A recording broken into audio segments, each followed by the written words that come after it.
সুপ্রভাত বন্ধুরা, কাকলি চেষ্টায় স্বাগত সবাইকে। আজকে যাচ্ছি স্টেশনের চার্চে। মা সোনা এগিয়ে গেছে, টোটো বুক করা হয়েছিল, সেই টোটো আসেনি, তাই জন্য ওরা এগিয়ে গেছে। আমি আসছি, গুটি গুটি করে হাঁটছি, কিন্তু জোরে হাঁটতে হবে। আমাদের 6:30 চার্চ, এখন 6:45 বাজে। এখন যতটা পারবো ততটা দেখাবো, শুরুটা হয়তো দেখাতেই পারবো না। ওই যে শোনা যাচ্ছে, মা যাচ্ছে।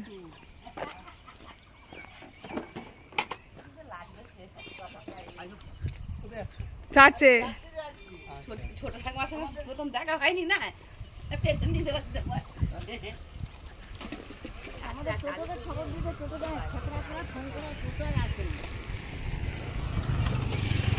আমার মার ফটো তুলেছি।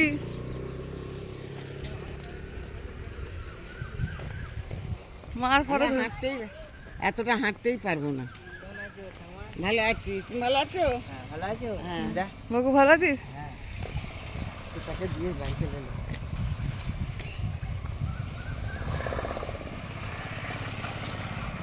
সেই সোনা হাঁটছে।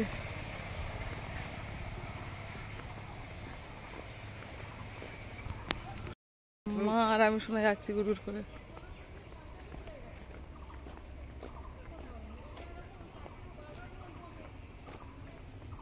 সম্পার ফোন থেকে ফোন করে দেখতে একবার বাপনকে। ধরছে তো, কথা বলেছে, আসছে।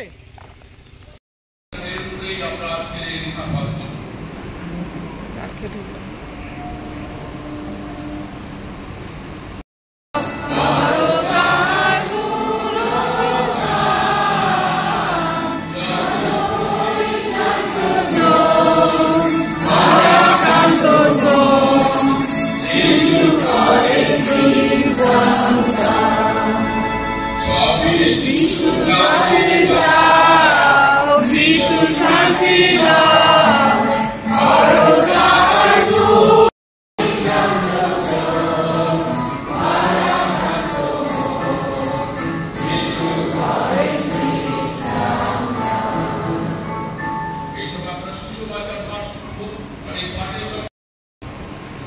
দেরি হয়ে গেল, অনেকটা হয়ে গেছে। যতক্ষণ আসলাম তখন তারপর থেকে দেখাচ্ছি।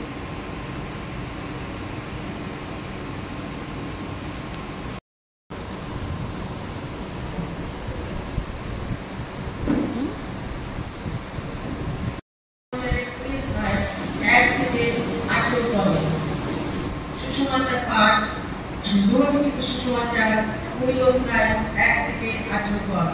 খ্রিস্ট যিশু তোমার গৌরব। 20 অধ্যায় প্রথম পদে পাঠের আরম্ভণী।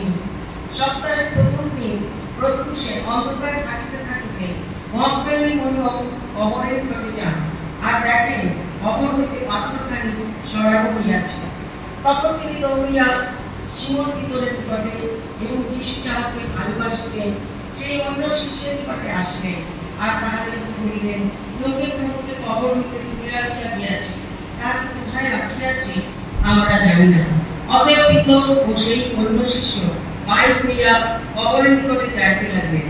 তাহারা দুইজন একসঙ্গে দৌড়াইলেন, আর সেই অন্য শিষ্য পিতরকে পশ্চাৎ ফিরিয়া অপরে কবরের নিকটে উপস্থিত ছিলেন, এবং হেঁট হইয়া ভিতরে চাহিদা দেখিলেন কাপড়গুলি পড়িয়া রহিয়াছে, তথাপি ভিতরে প্রবেশ করিলেন না।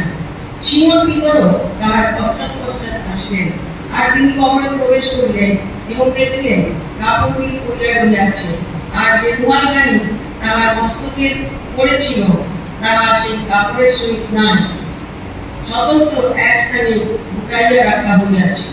পরে সেই অন্য শিষ্য, যিনি কবরের নিকটে প্রথমে আসিয়াছিলেন, তিনিও ভিতরে প্রবেশ করিলেন এবং দেখিলেন ও বিশ্বাস করিলেন, কারণ এই পর্যন্ত তাহারা শাস্ত্রের এই কথা বুঝেন নাই যে মৃতগণের মধ্য হইতে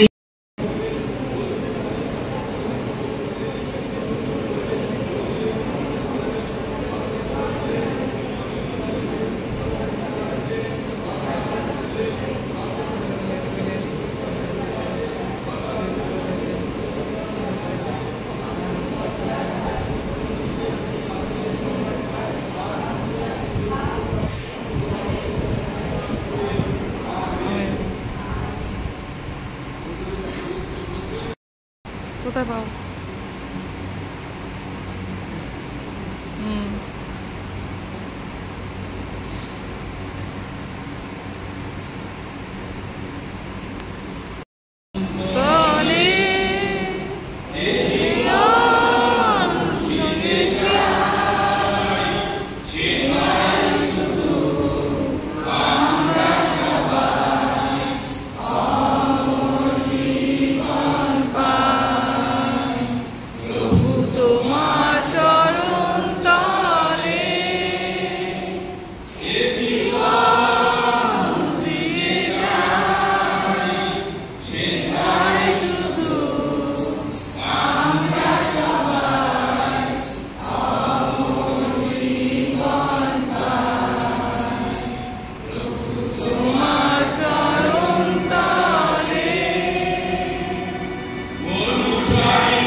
বিষয় আমাদেরকে বোঝাতে চাচ্ছে, আর সেই বিষয় শোনার আগে ঈশ্বর আমাদেরকে শক্তি দিন আমরা প্রার্থনায় আসি, কারণ তার বাক্য বোঝার মতো ক্ষমতা আমাদের নেই যদি তিনি তার পবিত্র আত্মা দ্বারা আমাদেরকে পরিচালিত করেন। আর তাই আমরা তার কাছে সাহায্য চাই। এই সময় আমাদের মাঝখানে মিঠুন বাবু স্ত্রী আছে, ম্যাডামকে আমি অনুরোধ করবো এখানে এসে তাদের জন্য আমাদের প্রার্থনা নিয়ে যান।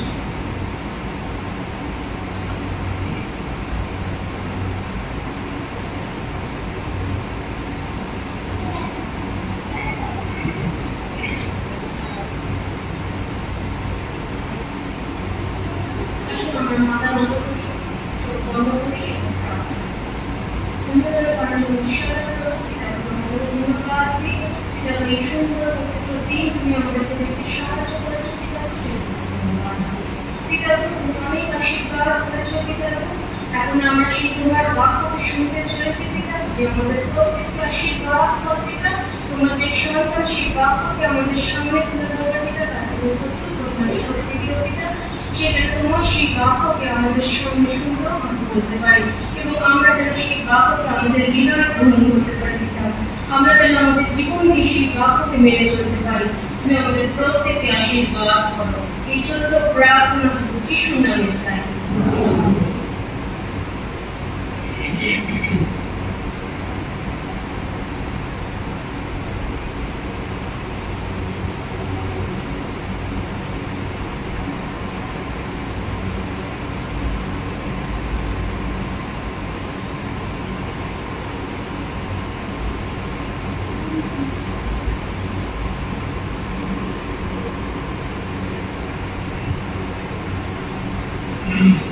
সবাইকে জয় যিশু, জোরে বলি সবাই জয় যিশু।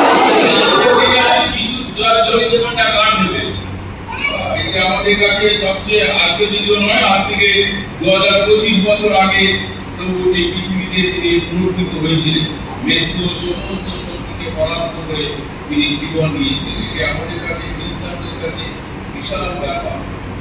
তো আমরা প্রথমে দেখি, প্রথমত আমরা জানি পুনরুত্থান ইতিহাসে সবচেয়ে বিস্ময়কর একটি ঘটনা।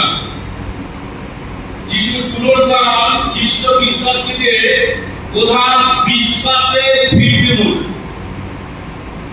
পুনরুত্থান এটা কোনো পৌরাণিক কোনো কাহিনী নয়, বা এটা কোনো রূপক কথা নয়, বা এটা কোনো গল্প কথা নয়, বা এটা কোনো মানে বানানো কাহিনী নয় যে একজন লোক তারা ইতিহাসে ছড়িয়ে দিল আর আমাদেরকে বিশ্বাস করতে বলা হয়েছে। এইরকম কোন বিষয় আছে কি? তাই কিছু প্রমাণ রয়েছে যেগুলো সত্যি সত্যি প্রমাণ করে যিশু পুনরুত্থিত। Hallelujah, hallelujah. আজকে আমি যিশুর পুনরুত্থান সম্পর্কে অনেকগুলো বিষয় আছে যেগুলো ছড়ানো এভিডেন্স আপনাকে আমি দিতে চাই, যেগুলো প্রমাণ করে যে যিশু পুনরুত্থিত হয়েছিল। অনেক সময় খ্রিস্ট বিশ্বাসীরা অনেকে আছে যারা যিশুর পুনরুত্থান সত্যিকারে তারা বিশ্বাস করে না, মনে করে সন্ধিয়া। কিন্তু আজকে এমন কতগুলো এভিডেন্স আপনাদেরকে দিতে চাই যেগুলো আমরা বিশ্বাসে আমরা নিতে পারি যে সত্যি যিশু পুনরুত্থিত হয়েছিল।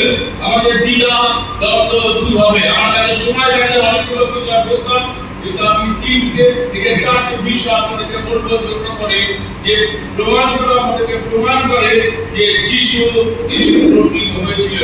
প্রথম বিষয় যেটা আমি বলি সেটা হচ্ছে যে এভিডেন্স আপনাদেরকে দিতে চলেছি সেটা হচ্ছে, প্রথম যে বিষয় সেটা হচ্ছে সৈন্যদের সতর্কতা, রোমীয় সৈন্যদের সতর্কতা। কেন এটা আমি বলছি শুনুন। আমরা জানি যখন যিশু জীবিত ছিলেন ততদিন বহুবার তিনি বলেছেন যে আমি মরবো আর কদিন পর উঠবো। যাদের বলেছিল শিষ্যদের, যিশু শিষ্যদের বলেছিল, এবং যে মহিলারা সবসময় তার সাথে ওতপ্রোতভাবে জড়িত ছিল তাদেরকে বলেছে, প্লাস যাজকদেরকে বলেছে বা সাধারণ লোকদেরকে তিনি বহুবার এই কথা বলেছে। এবং তিনি দৃঢ়তার সঙ্গে বলেছে যদি যাজকদের মুখের উপরে যদি এই মন্দির তুমি ভেঙে দাও, জেরুজালেম মন্দির ভেঙে দাও, তো 3 দিনে আমি আবার তুলবো। অর্থাৎ তিনি জেরুজালেম মন্দির কথা বলেনি, তিনি তার দেহের কথা তিনি বলেছিলেন। এই দেহকে যদি তোমরা ভেঙে দাও, নষ্ট করে দাও, আমি কদিন পরে তুলবো? 3 দিন পরে। এটা বহুবার বহু জায়গায় প্রচারের মধ্য দিয়ে তিনি তাদেরকে বলেছিলেন। শিষ্যদের, মহিলাদের এবং সাধারণ মানুষদের বহুবার বলেছি। আমি এটাই বলতে চাচ্ছি যে দেখি যে মহিলারা কিছুদিন আগে আমরা দেখি যে যিশু বলার 4-5 দিন আগে, আপনি পিছনে শুনতে পাচ্ছেন আমার কথা? শুনতে পাচ্ছেন না? বলার 4-5 দিন আগে তখন প্রভু যিশু তিনি কি করেছিলেন? কাকে জীবিত করেছিলেন? লাজারকে, লাজারকে জীবিত করেছিলেন। এত বড় একটা এভিডেন্স তাদের হাতে ছিল যে যিশু কত বড় পাওয়ার, যে মৃত্যুর 4-5 দিন আগে তিনি এত বড় সামান্য কাজ তিনি করেছে। অথচ আমরা দেখি এই মহিলা সেখানে ছিল, এই তাদের ভাই ছিল, যিশুর বন্ধু ছিল, এদের সামনে এই মিরাকেল, শিষ্যদের সামনে মিরাকেল প্রভু যিশু করেছিলেন। তার সত্ত্বেও আমরা এখানে পাঠ করেছি জন 20 অধ্যায় প্রথম পদে সেখানে দেখি যে রবিবার অতি প্রত্যুষে কারা সেখানে গিয়েছিল? মহিলারা। সেই মহিলারা কারা ছিল? মগদলিনী মরিয়ম, যার থেকে 7 ভূত বের করে দিয়েছিল। এত বড় একটা কাজ, আশ্চর্য কাজ তার জীবনে ছিল। অথচ এই মরিয়ম, আবার যমুনার জয়ীর মাতা মরিয়ম এবং যাকবের মাতা মরিয়ম, সালোমি, আরো অনেক মহিলারা তারা অতি প্রত্যুষে কবরের কাছে গিয়েছিল। কেন গিয়েছিল? যিশুর দেহে তেল মাখিয়ে বা সুগন্ধি তৈল মাখিয়ে দিতে, যাতে যিশুর দেহ পশম থেকে রোগ করে, আরো কিছুই দেহটা সুন্দর থাকবে, তারা তা শুশ্রূষা করবে। এই অভিপ্রায়ে তারা ভোরের বেলা কবরের নিকটে গিয়েছিল এবং কবরের কাছে গিয়ে যখনই তারা হেঁটেছিল একটি দৈববাণী হয়েছিল। সেই দৈববাণী কি ছিল? জীবিতর মধ্যে মৃতের অন্বেষণ কেন করছো? আপনি লুকলিখিত সুসমাচার আপনি করবেন বা যোহন লিখিত সুসমাচারে 20 অধ্যায় পর্যন্ত লেখা রয়েছে। সেখানে যে জীবিতর মধ্যে মৃতের অন্বেষণ কেন করছো? আমার প্রশ্ন, কবরে কি জীবিত লোক থাকে? কবরে জীবিত লোক? তাহলে দূত কেন এই কথা বলেছিলেন যে জীবিতর মধ্যে মৃতের অন্বেষণ কেন করছো? কারণ যিশু জীবিত, যিশু মৃত নয়। Hallelujah, hallelujah. তিনি জীবিত ঈশ্বর। আর তাই এই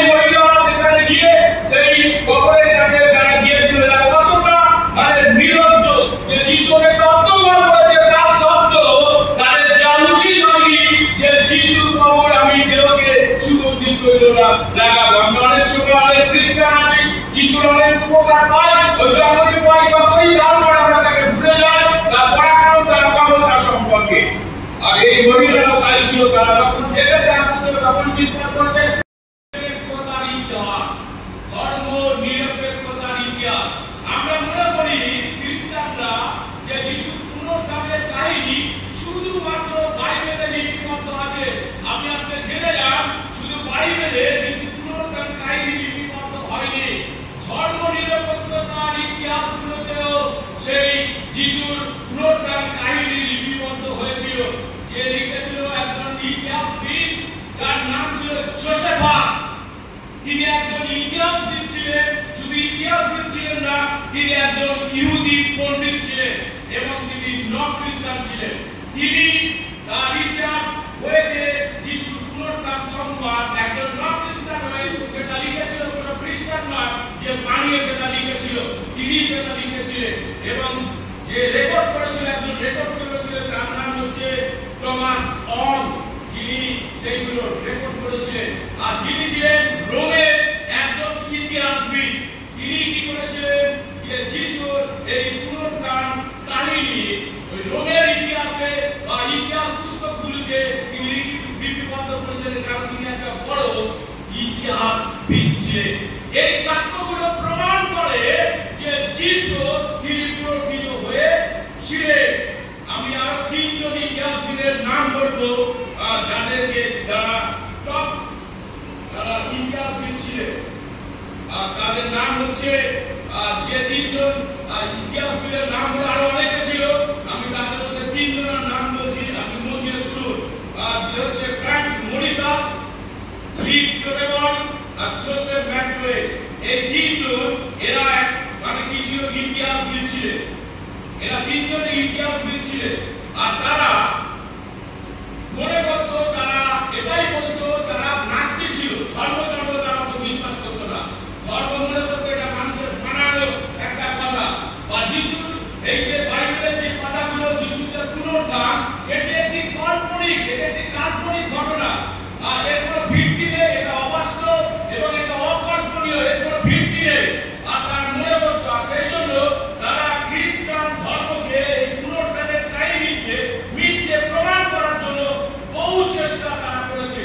আর তারপরে এই সিদ্ধান্ত তারা তিনজনে এসেছিলেন, তারা খনন করতে লাগলো, তারা গবেষণা করতে লাগলো, গভীর খননের মধ্য দিয়ে, গবেষণার মধ্য দিয়ে তারা এই সিদ্ধান্ত উপনীত হলেন যে না, খ্রিস্টান ধর্ম বা খ্রিস্টের পুনরুত্থান এটি একটি বাস্তব, সত্য এবং জীবন্ত যিশু পুনরুত্থিত হয়েছিলেন। পরবর্তীকালে এই তিনজন ইতিহাসবিদ যারা যিশু খ্রিস্টকে গ্রহণ করেছিল, হালেলুয়া, তারা তিনজনেই যিশু খ্রিস্টকে গ্রহণ করেছিলেন।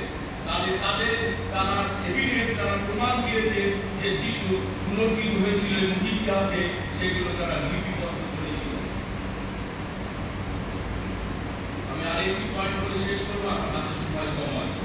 আর সেটা হচ্ছে এই যে যিশুর দেহ, নিখোঁজ দেহ কবরে পাওয়া যায়নি। যিশুর নিখোঁজ দেহ কোথায় পাওয়া যায়নি? খবরে পাওয়া যায় না। কবরের মধ্যে যিশুর দেহ ছিল কি ছিল না? আমরা দেখি যে প্রভু যিশু যদি নিখোঁজ দেহ কবরের মধ্যে থাকতো, তাহলে কি করতো? রোমীয় সৈন্যরা, যাজকরা ওই দেহকে বের করে নিয়ে আসতো। বের করে নিয়ে এসে প্রমাণ করতো যে যিশু পুনরুত্থিত হয়নি, এটা প্রমাণ করতো তারা। ওই দেহকে যদি তিনি বের করে কবরের মধ্যে থাকতেন, তাহলে তারা তার দেহকে বের করে আনতো। ওই যে যিশু বলেছে আমি উঠবো, তাহলে তারা সেটাকে বের করে নিয়ে লোকের সামনে বলতো যে ওই যিশু পুনরুত্থিত হয়েছে, এই তো যিশু, এই তো 3 দিন হয়ে গেছে, কোথায় তিনি পুনরুত্থিত হয়েছে। তাহলে সেই জিনিসটা তারা করতে পারতো, প্রমাণ করতে পারতো। আর যদি এটা তারা করতে পারতো, তাহলে দেখুন খ্রিস্ট বিশ্বাসীদের বিশ্বাস এবং খ্রিস্ট ধর্মকে তারা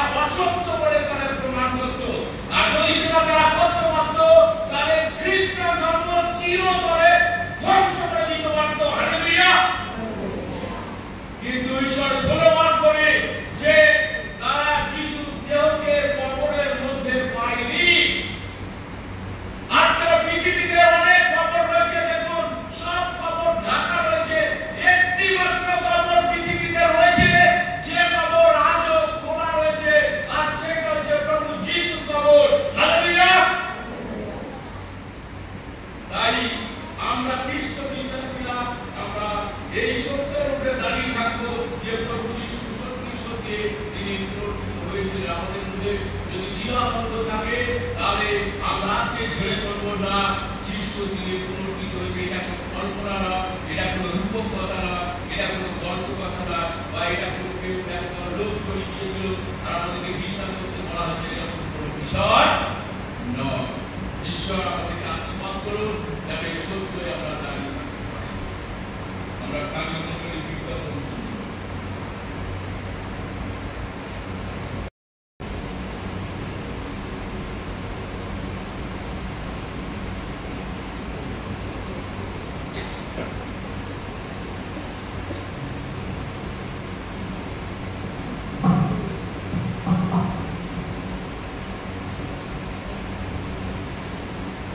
সবাইকে জয় যিশু, সুপ্রভাত। আজকের দিনের জন্য যে বিজ্ঞাপনগুলো আছে তা হলো গত রবিবার অর্থাৎ গুড ফ্রাইডের দিন, গত শুক্রবার অর্থাৎ গুড ফ্রাইডের দিন উপাসনার দান ছিল ৩,৭৮৭ টাকা। আগামী রবিবার উপাসনা পরিচালনা করবে মাননীয়া অঞ্জনা রয়, তৃপ্তি রয় এবং মাননীয়া গার্লস হোস্টেলের ছবি। আজ এই বিশেষ দিনে উপাসনা পরিচালনা করার জন্য মন্ডলীর পক্ষ থেকে শ্রদ্ধেয় রেভারেন্ড প্রভাস মণ্ডল মহাশয়কে আন্তরিকভাবে ধন্যবাদ জ্ঞাপন করি। আজ এই পূর্ণপ্রভু পুজোর উপাসনায় প্রত্যেক প্রভু ভোজগ্রাহী সাদরে আমন্ত্রিত। গতকাল সন্ধ্যা থেকে রাত্রি 1টা পর্যন্ত সেন্ট ক্যাথলিক চার্চের ইয়ং ভাই বোনদের উদ্যোগে ইস্টার এর ক্যারল বেরিয়েছিল, কিন্তু আমরা সব বাড়ি যেতে পারিনি, এর জন্য আমরা গভীরভাবে দুঃখিত। সাথে সাথে ইয়ং ভাই বোনদের এবং যারা যারা ক্যারলে অংশগ্রহণ করেছিলেন তাদের প্রত্যেককে মন্ডলীর পক্ষ থেকে আন্তরিকভাবে ধন্যবাদ জ্ঞাপন করি। আজ উপাসনার পর সামান্য চায়ের ব্যবস্থা আছে, আপনারা তার উপাসনার পরে স্নানের ঘাট থেকে দয়া করে অনুগ্রহ করে গ্রহণ করবেন। প্রার্থনার বিষয় এই মুহূর্তে যাদের কারো যদি প্রার্থনার বিষয় থাকে তাহলে শ্রদ্ধেয় পাত্রগুলো আছেন, আমার কাছে জানতে পারেন। এই মুহূর্তে আপনারা শ্রদ্ধেয় প্রভাস পাত্রবাবু তার পরিবারের জন্য প্রার্থনা করবেন। তার পরিবার বিষয় শিক্ষায় আছে, তার ছোট ভাই প্রবলভাবে অসুস্থ, আমার জন্য আপনারা প্রার্থনা রাখবেন। তাদের বিনোদন কামানি তার পরিবারের জন্য প্রার্থনা চেয়েছেন, তারা যেন সুস্থ থাকে। এই মুহূর্তে আরও প্রার্থনা করি এবং আপনারা প্রত্যেকে প্রার্থনার মধ্যে স্মরণ করবে মাননীয় ভাস্কর হালদার মহাশয় তার পরিবারের জন্য। তার পরিবারের অনেক ঝড়ঝাপটা 2025 সালে যাচ্ছে, সেই পরিবারের সেই সুকান্ত পরিবারের জন্য আপনারা প্রার্থনা করবেন। ধন্যবাদ।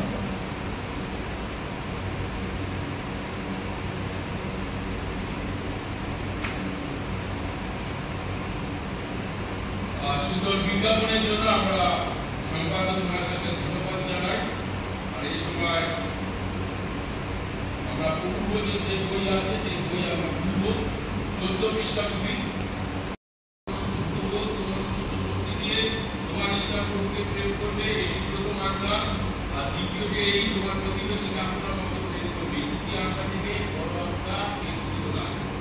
ঈশ্বর জগৎকে এমন ভালোবাসলেন যে তারা একমাত্র পুত্র যিশুকে প্রদান করলেন, যেন তিনি আমার উদ্ধার করে সর্বাত্মকে সমর্থন করেন এবং অনন্ত জীবনে অধিকার করেন। অতএব এই সর্বপিতা বিশ্বাস সহকারে অস্বীকার করে ঈশ্বর আজ্ঞা পালন করতে সকল মনুষ্যের সঙ্গে প্রীতি ও শান্তিতে বাস করতে আমরা 19 বার্ষিকের প্রার্থনা সবাই একসাথে করি। সর্বশক্তিমান ঈশ্বর আমাদের সকল পিতা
সবাই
আমরা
খ্রিস্ট পুনরায় আগমন করবেন।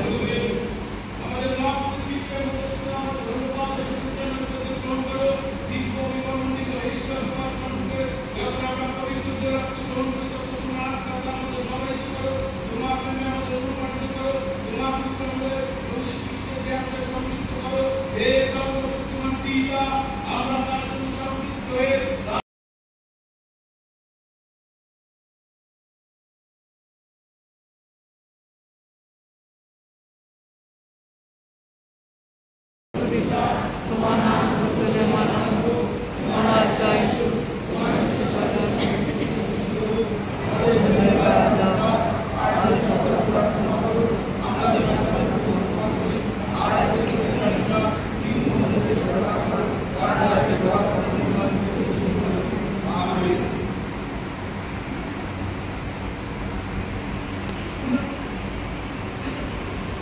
আমরা এগুলি খণ্ড খণ্ড করি, এতে আমরা খ্রিস্টের দেহে সহভাগী হই।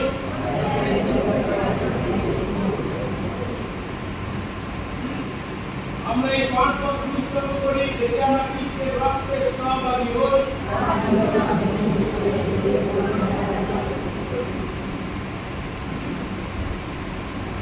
সার্বজনীন অনুচ্ছেদ পাপ স্বীকারের প্রার্থনা বা শুদ্ধিকরণের প্রার্থনা সময় আমরা একসাথে বলি, এই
এই সময় আমি আহ্বান করি আপনার প্রিয় সান্নিধ্য আসুন এবং তার দেহ রক্ত গ্রহণ করুন।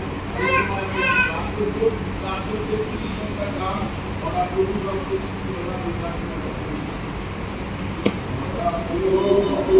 রক্তে শুচি হল মোদের মায়া নাই, মোরা তোর দয়া পেলাম, মোদের মায়া নাই, তবু রক্তে শুচি হলাম।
রিহার্সাল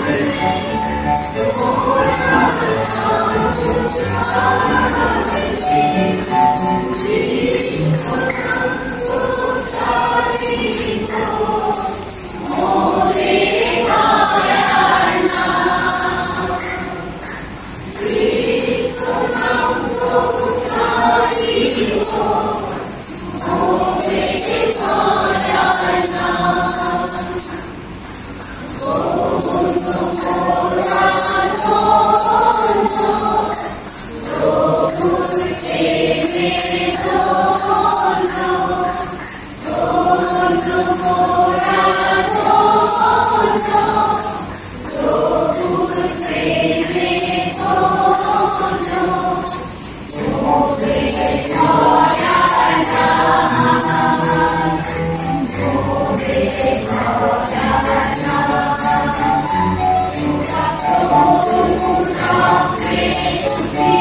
মোদের মায়ার নাম ওরা প্রভুর মহা দয়া পেলাম মোদের মায়ার নাম।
ঈশ্বরের কি পরিকল্পনা,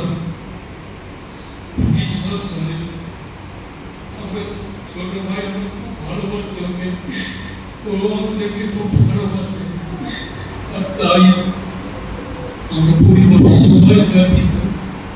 আমার দাদা তো খাওয়া দাওয়া ছেড়েছে, তাই আপনাদেরকে একমাত্র ঈশ্বরের হাতই আমাদেরকে বোঝাতে পারে, এই বিশ্বাস আছে বলেই আপনাদেরকে আমি বলছি।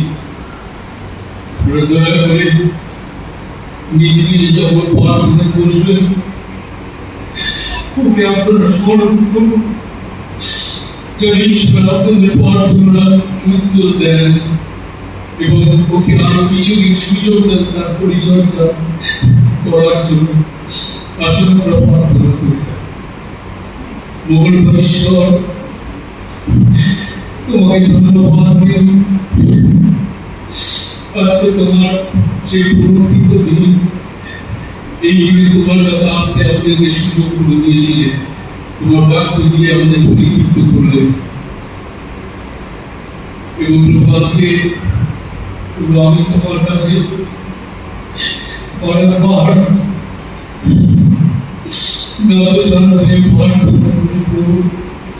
যদি আমাদের পরিবারের পক্ষ থেকে কোনো ভুল অযোগ্যতা তুমি দেখে থাকো, ভাইয়ের কোনো ভুল তুমি দেখে থাকো, তুমি ক্ষমা করো, তুমি ওকে সুস্থ করে প্রভু। যে রিপোর্ট আজকে পাবো প্রভু, সেই রিপোর্ট যেন সুন্দর হয় প্রভু। এবং প্রভু আমরা আগামী দিন যেন সুস্থতা দেখতে পারি, ডাক্তার অনেক সময় ফেল করতে পারে, বিজ্ঞান ফেল হয়ে যায়, যখন তোমার হাত থাকে তাই তোমার হাত তুমি তার উপরে রাখো এবং প্রভু তোমার সেই ভক্তকে তোমার সুস্থতা তোমার আনন্দতা দিও। এখানে এই মন্ডলী অনেকে বিশ্বাসী ভাই বোন আছে, ওদের অনেক প্রার্থনা আছে, বিভিন্ন জায়গায় তোমার তার জন্য প্রার্থনা হচ্ছে প্রভু। তুমি প্রত্যেকের বক্তার সাথে তুমি পূরণ করো প্রভু। তুমি বলেছো সংকটে যখনই পড়বে আমাকে স্মরণ করবে, আমি তোমাদের সঙ্গে থাকবো।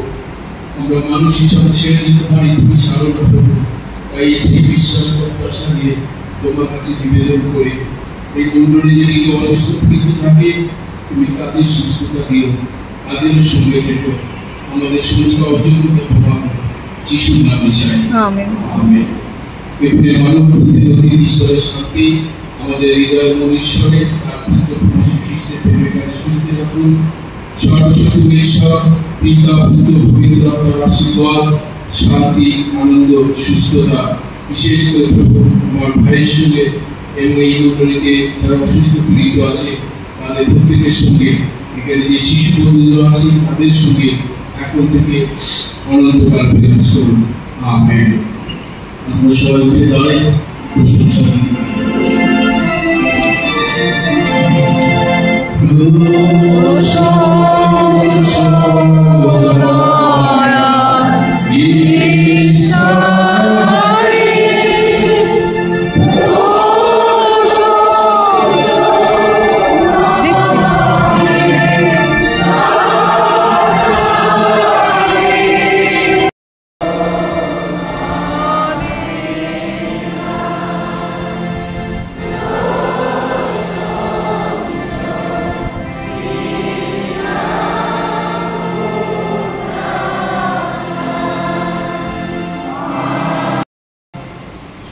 প্রস্তাব করুন, প্রভুকে ভালোবাসুন, তার কার্য এবং সেবা করতে থাকুন, খ্রিস্টের নামে তাই হোক।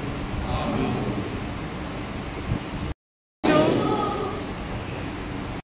চার্জ শেষ হয়ে গেল, আমরা টোটোয় করে বাড়ি যাচ্ছি। আপনারা লাইক করবেন, শেয়ার করবেন, অনেক ভালো থাকবেন, টাটা।